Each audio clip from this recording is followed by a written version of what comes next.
আসসালামু আলাইকুম। আশা করি সবাই ভালো আছেন। আলহামদুলিল্লাহ, আমিও ভালো আছি। আজকে আমরা বের হয়েছি মহেশখালীর উদ্দেশ্যে। কক্সবাজার থেকে মহেশখালী প্রায় 15 কিলোমিটার দূরত্বে। ডলফিন মোড় থেকে ঘাটে পৌঁছতে আমাদের ভাড়া নিয়েছিল 100 টাকা। ঘাট ফি জনপ্রতি 20 টাকা। এর বোর্ডে গেলে সময় লাগবে 1.5 ঘন্টা এবং জনপ্রতি ভাড়া নিবে 40 টাকা।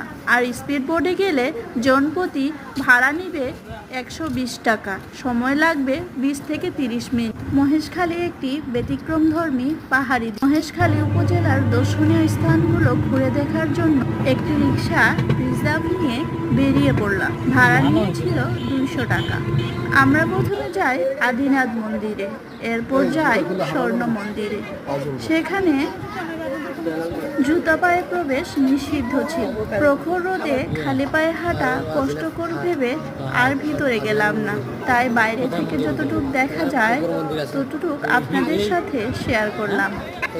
এরপর আমরা মিষ্টি পান, মহেশখালীর বিখ্যাত মিষ্টি পান, তা দেখতে এবং খেতে চলে গেলাম। ভিডিওটি ভালো লাগলে অবশ্যই লাইক, কমেন্ট এবং শেয়ার করবেন।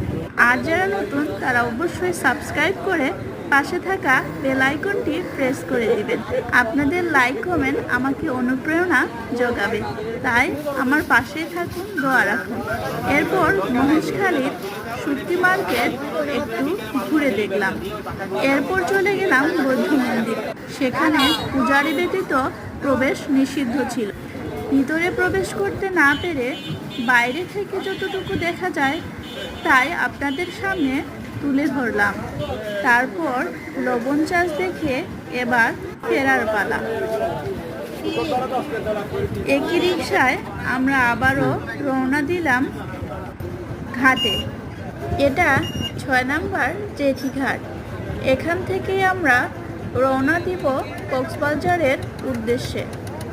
আপনারা চাইলে আপনাদের প্রয়োজনে স্পিড বোট অথবা ট্রলার দুটোই রিজার্ভ নিয়ে যেতে পারবেন, যার জন্য নির্ধারিত ফি রয়েছে। এরপর আমরা বোটে উঠে পড়লাম। এই বোটে দর্শনার্থী এবং স্থানীয় লোক সকলেই যাওয়া আসা করে। চারদিকে পানি আর পানি, ওই দূরে সুন্দরীটা। আল্লাহর কি অপরূপ সৃষ্টি। অতঃপর আমরা আমাদের গন্তব্যে পৌঁছে গিয়েছি। আজকের মতো আল্লাহ হাফেজ, ভালো থাকবেন।